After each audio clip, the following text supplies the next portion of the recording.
in Alameda in 1930, and our family moved from Alameda to San Mateo across the bay, where my father started a landscape gardening business in San Mateo area, and we were all still kids yet, and he was the only breadwinner. My mother had high blood pressure, and she had to she had a rough time taking care of actually 8 of us kids. We were still going to school, and so she naturally had a rough time taking care of us. So that gives you an idea of our family, and I'd like to express to you or show you the experience that our family went through because of the Executive Order 9066. So thank you all for coming in on this holiday weekend, and naturally with the Memorial Day coming up on Monday. It's time when we do reflect on our American history, good or bad, and try to make sure that the bad ones do not repeat itself. And that's hoping that you would share that feeling with us.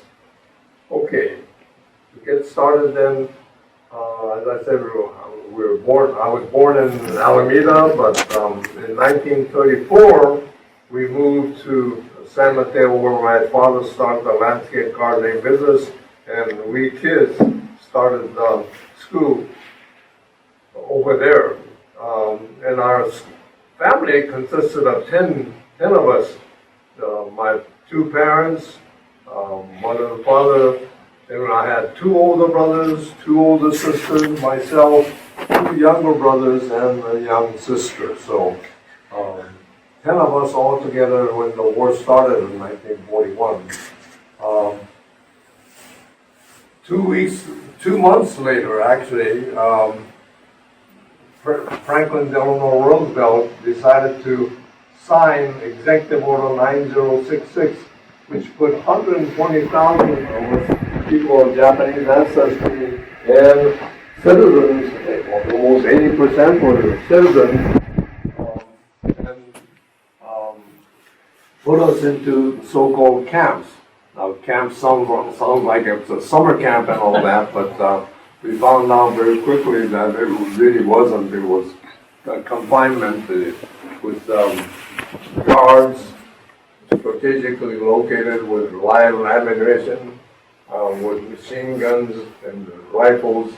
And they told us in the newspapers and so on that it was for our protection, because when the war started, there were a lot of beatings and so on of the Japanese Americans who were living already here. Our parents came from Japan and moved over here illegally, and but as the video shows, they were not allowed to become citizens because of the alien land law of the 1920s, and they couldn't own property. So when we moved from Alameda to San Mateo, we had to, my parents were the only breadwinners, and my father was. And so we just had to get a rented home to live. And then, as I said, 2 months later, Franklin Roosevelt signed Executive Order 9066 on May the 19th. August 19th. February the 19th. I'm getting my dates mixed up here. And February the 19th, he signed the Executive Order 9066, which put all of us, 120,000 of us, 80% of whom were American citizens from Washington, Oregon, California, New Mexico, and some parts of Arizona. And we were given notice, and you saw the video of the bulletin board. There were large bulletin boards, and we were going to school walking from our home in San Mateo, go to the grammar school. And all of a sudden, all the telephone poles and everything were plastered with these large bulletin boards telling us that we will be eventually sent away from our homes, and somewhere in the Midwest. So that was the notice, and if you know how many telephone poles we have in our cities, you can tell how efficiently the government put all these signs to make sure that everyone knew that we will be having to vacate our homes. And that happened for our family on May the 19th. I remember that letter very well because I was 11 when the war started. So I remember a lot of things 80 plus years ago that happened. In fact, I feel I remember more of what happened to me 80 years ago than I did yesterday or the day before because of my age. So anyway, I make my adjustments as we go along. So, as I said, May 19th came around, and that was the day when we had to leave our home to go to this place called Tanforan racetrack in San Bruno. I didn't know where it was. I was 11, but we didn't know what it was, so we had to walk from our home. We left the house on May the 19th, and we could only take what we can carry. So my mother made sure that we had put a lot of sweaters and jackets on, and as much as we can. And she even made a canvas bag filled with either beddings, not mattresses, but blankets and sheets and pillows, and also eating utensils, pans, not pans, but dishes, all out of metal, and enamel metal, and cups and plates and so on. No knives, but that's what she put into bags, and those of us who were old enough to carry it, we would carry that as we left our home. And I remember on May the 19th was the day when we had to leave our home, so we started walking towards where the bus was located many blocks away. And as I was passing by with these bags and our family, 10 of us walking down the street, sidewalk towards the place to catch our bus, I remember some of my schoolmates of grammar school, they were in their homes, and I remember they opening their curtains and watching us go by, but not coming out and wishing us well. And so I felt very badly about that, because these were my school friends of grammar school, but they didn't come out to wish us well. Many years later, I realized that they were Germans and Italians, and they really didn't know what was going to happen to them after we left. So I forgave them after I realized that that was probably the reason why they didn't want to come out and wish us well and be friendly to the so-called enemy aliens, is what we were called because of that executive order. And so I realized that many years later, that's why they didn't want to come out to be too friendly with the so-called enemy aliens, because of the circumstances. Well, when we got to the place where the buses were located, there were a lot of Caucasian people, male and females, helping us to assign us the buses, and also giving us refreshments while we were waiting. And I found out many years later that these were Quakers, and the Quakers were not in favor of even putting us into camp, and they wanted to show their help where they can to comfort us as much as we can, because they were against this unconstitutional activity that was going on at that time. So I mentioned this at all my presentations because the Japanese community certainly appreciates the Quakers who did it. And there were teachers of when we were put into these camps, so-called camps, eventually there were 10 of these America's concentration camps located, 2 in California, several in Mexico, New Mexico, in the Midwest, Arkansas, Wyoming, and so on, different places. 10 large so-called camps, and we were first leaving our home on May the 19th, and we had to walk to the bus place, board on the buses, and then go from San Mateo to San Bruno racetrack. And since our family was a family of 10, we were fortunate in getting 2 rooms of a barrack. And the barrack consisted of 2 small rooms on the outside and 3 larger rooms on the inside. And because of our large family, we got 2 of those larger rooms. But as the video shows, the walls of the barracks were very thin plywood, and there were no ceilings on top, so you can hear people speaking on the ends of the barracks. And so we learned to speak in whispers when we got home. But for us kids, as I said, I was 11.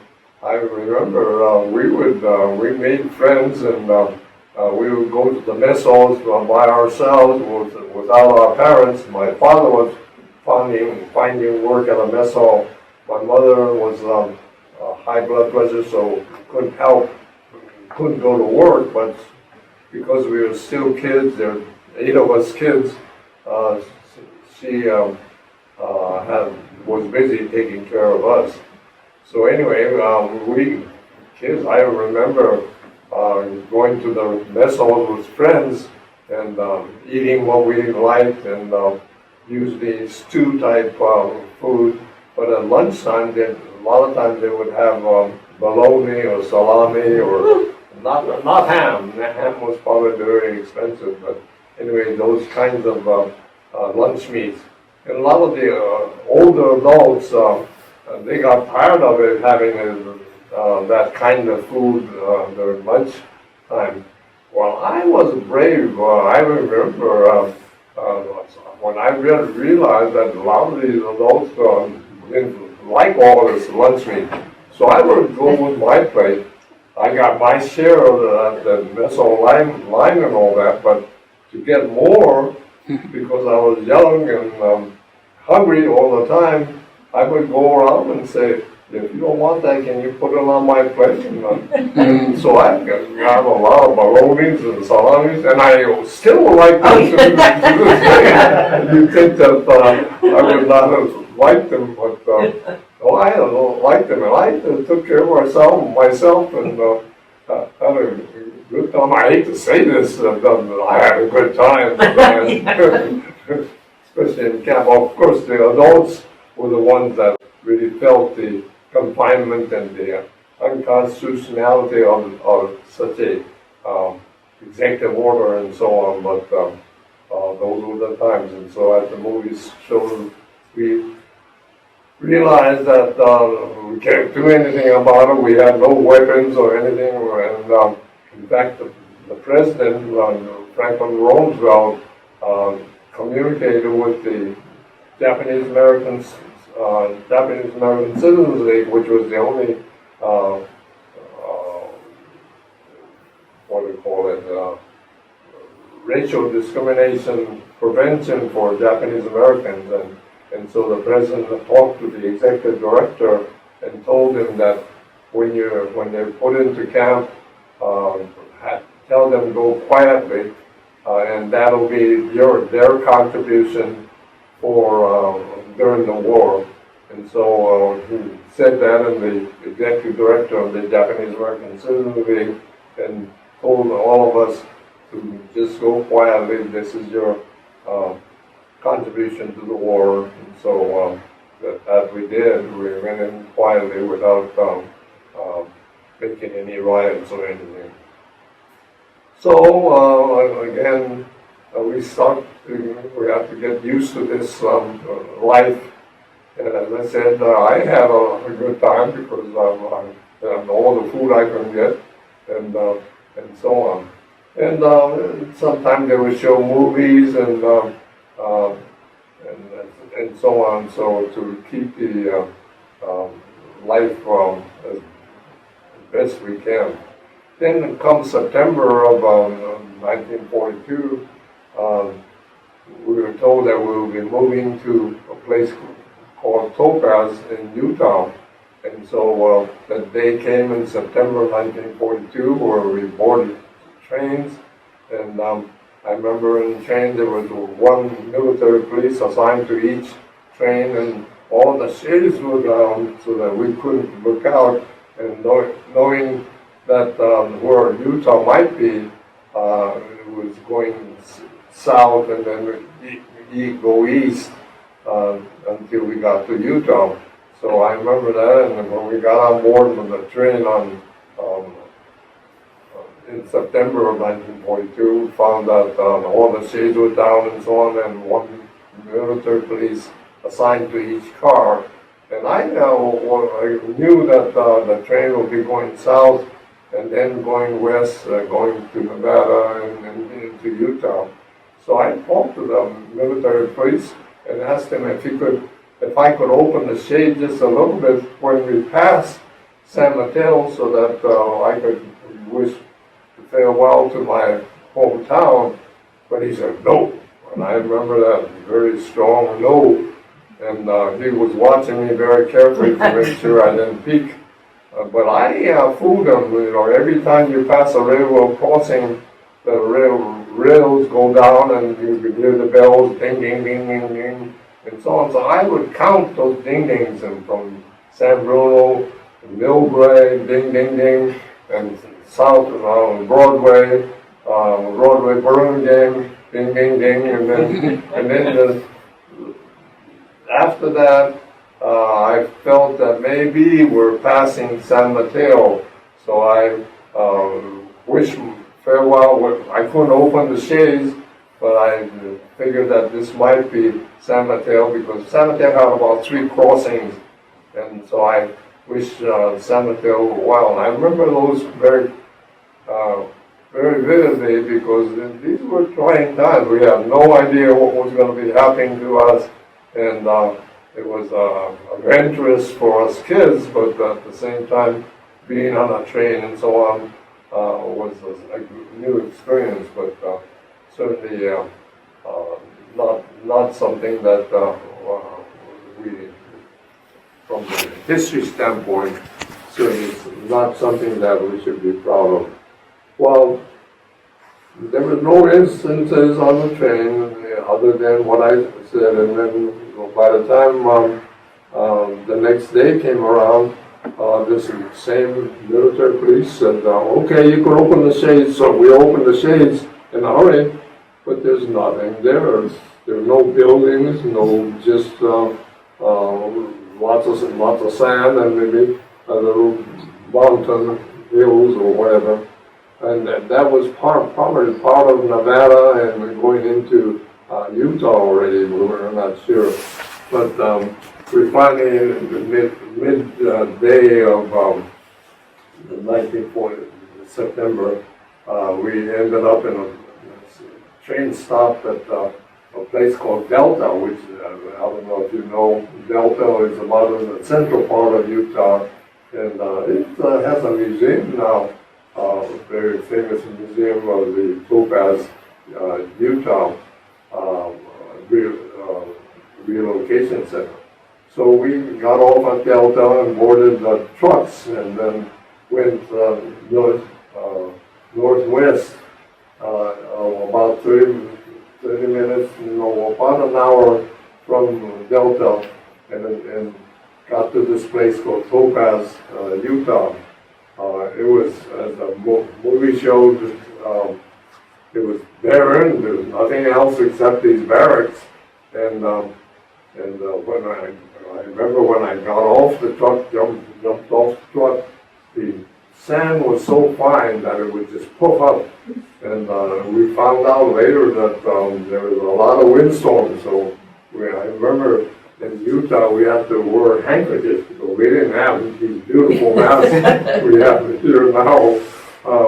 And so we had to wear masks a lot of times so that we won't breathe this fine sand that no one would probably live there where we were located.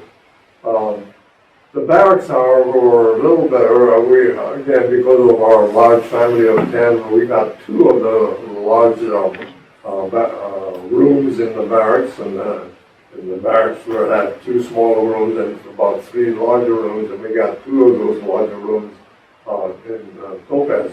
In Topaz, the buildings were, the barracks were a little better made, and they had used sheetrock to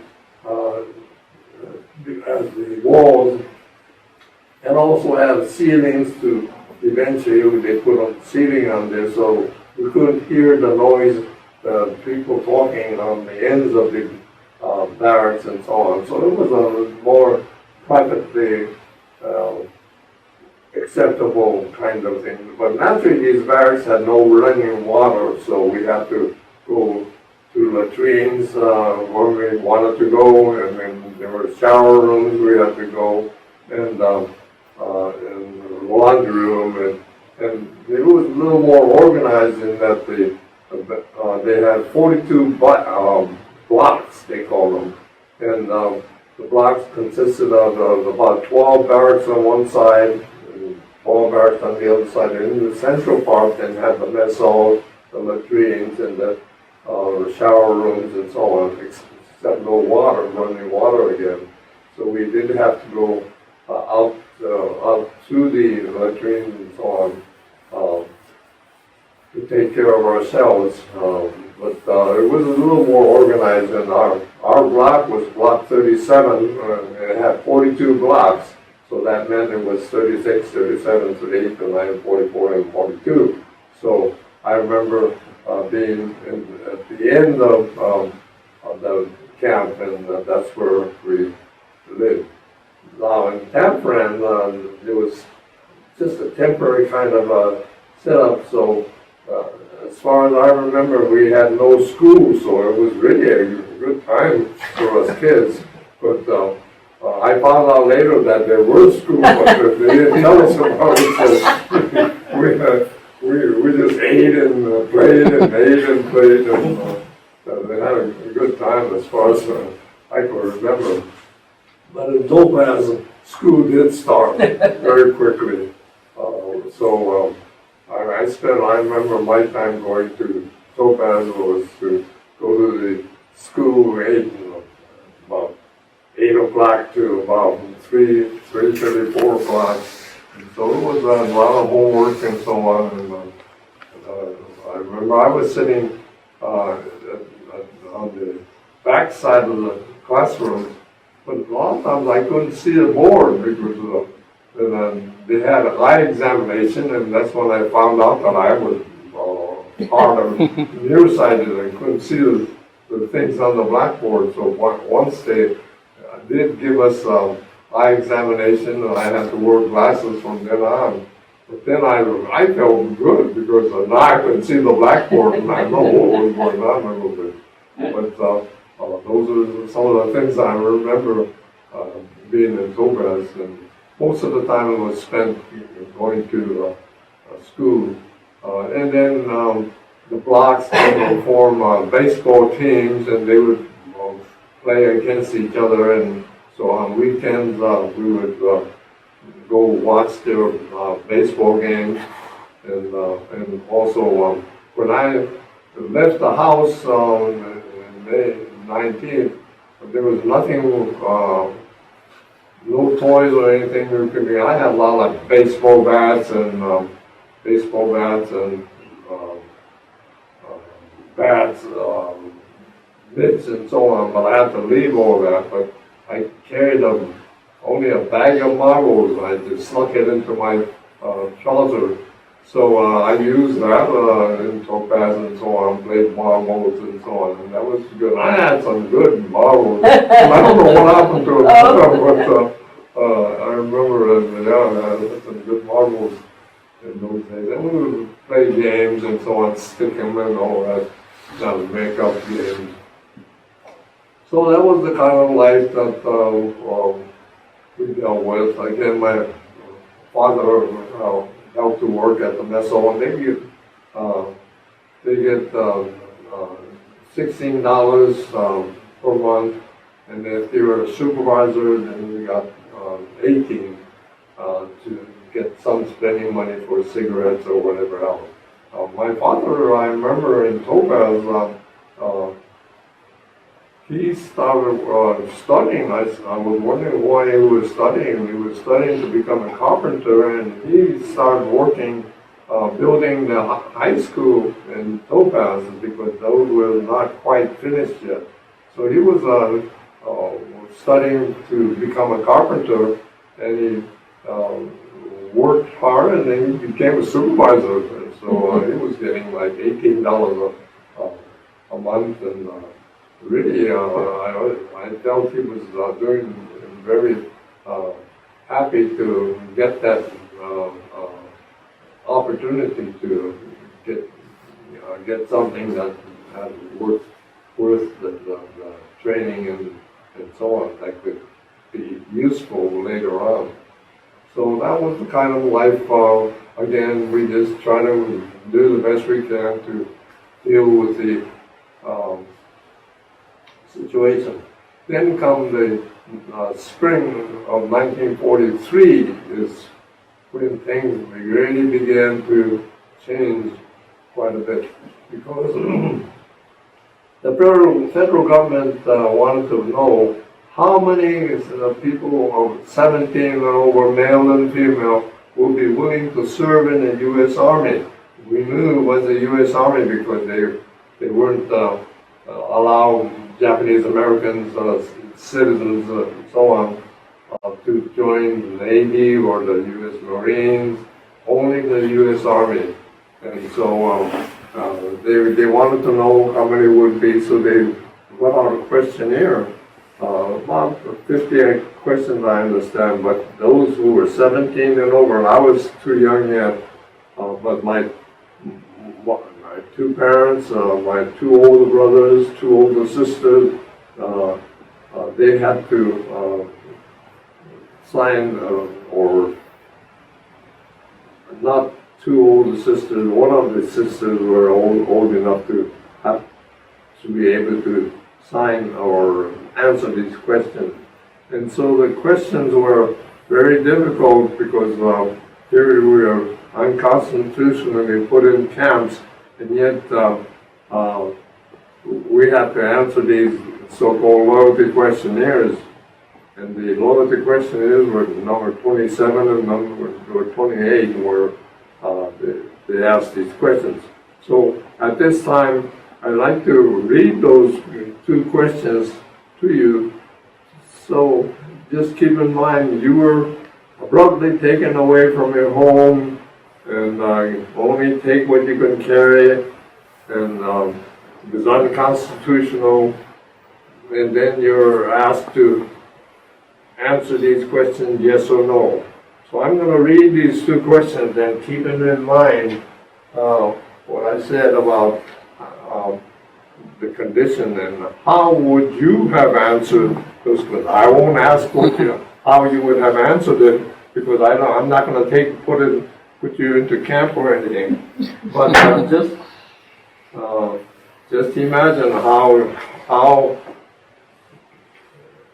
questionable the questions were, and this caused a lot of shifting in what was going to be happening. The questions were question 27 and 28. And let me read these to you, keeping in mind you may want to ask yourselves, how would you have answered these questions, yes or no? Number 27 was, are you, take off my glasses, Are you willing to serve in the armed forces of the United States on combat duty wherever ordered? Now, these are questions that 17 and over had to, male and female had to answer these. But if you were a young mother who had children then, how would you be able to answer this with responsible? Or a father who had still kids and he was the only breadwinner and so on. How would you answer this question, yes or no? Because if you answered it yes, then you're talking about going on combat duty wherever ordered. So it was a hard question to answer. Question number 2. Will you serve unqualified allegiance to the United States and faithfully defend the United States from any and or all attacks by foreign or domestic forces, and forswear any form of allegiance or obedience to the emperor, Japanese emperor, or any other foreign government power or organization.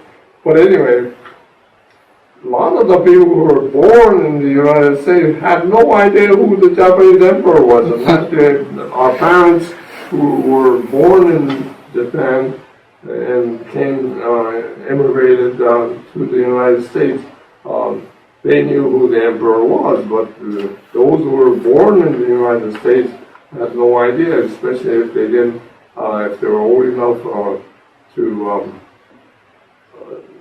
be adults already. And so the two questions were very hard to answer, yes or no. And so there were a lot of meetings that were being held in the meeting room, mess halls and so on, as to how to answer these questions. My oldest brother he was 22 at the time, and so he had been through high school already, graduated there, and he knew our Constitution because he learned it in the high school before he went into camp, and so he knew about the constitutionality of the being put into camp under Executive Order 9066.